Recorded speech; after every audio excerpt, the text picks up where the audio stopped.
If you wanted to stop Africa from becoming a superpower, you wouldn't have to invent a new strategy. The blueprint has already been written, tested, and perfected over centuries. You'd start by making sure Africa never unites. The easiest way to do that is by keeping people divided along ethnic, tribal, and religious lines. If they ever start working together, remind them of past grievances. Stoke old wounds. Fund separatist movements. Keep border disputes unresolved. Make sure every time they take one step forward, they take 2 steps back because they're too busy fighting each other. You'd install leaders who serve foreign interests, not their people. Find the most corrupt, the most easily manipulated, the ones who crave wealth and status more than progress. Offer them power in exchange for loyalty. If a leader rises who actually cares about Africa, get rid of them. Assassinate them if necessary. But if that's too messy, just destabilize their government and back a coup. If they talk about nationalizing resources, make an example out of them.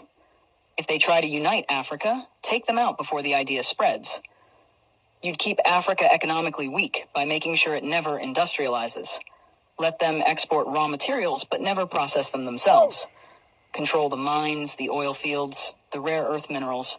Keep them selling cheap and buying expensive. If a country tries to break free and build its own industries, sabotage it.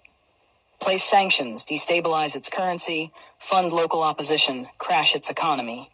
If that doesn't work, orchestrate a civil war. People can't build when they're too busy trying to survive. You'd make sure their education system produces workers, not innovators. Teach them history that glorifies their oppressors. Make them think their cultures are primitive. Their ancestors were savages. Their future depends on foreign approval. Train them to memorize, not to think critically. Keep their best and brightest looking overseas for opportunities. Make them dream of escaping Africa rather than fixing it. Offer scholarships that take their top minds to the West and never encourage them to return. Let the continent keep training doctors and engineers only for them to go enrich other nations. You'd control their narratives. Own their media.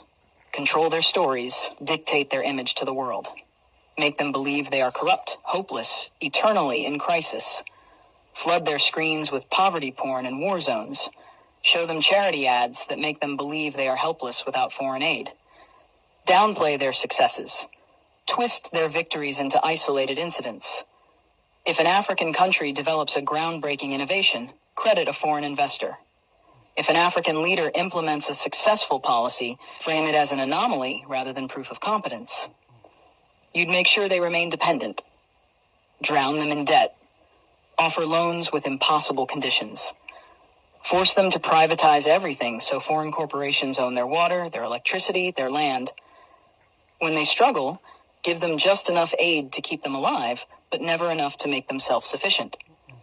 Use charities to create a culture of reliance rather than resilience. Make them think foreign intervention is necessary, that they can't solve their own problems, that they always need help from the outside. You'd suppress their military strength. Keep their armies weak, their defense industries non-existent. Sell them weapons to fight each other, but never let them develop high-tech military technology.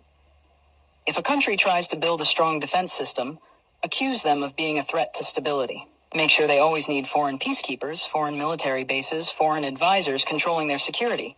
Keep them vulnerable to invasion, coups, and foreign interference. The formula is simple. Divide, corrupt, exploit, miseducate, control. Keep them fighting each other. Keep them looking outside for solutions. Keep them poor, dependent, insecure. Make sure every attempt to break free is met with resistance so strong that the next generation thinks twice before trying again. This isn't a theory. It's history. The real question isn't how to stop Africa from becoming a superpower. It's how Africa can break the cycle despite every effort to keep it down.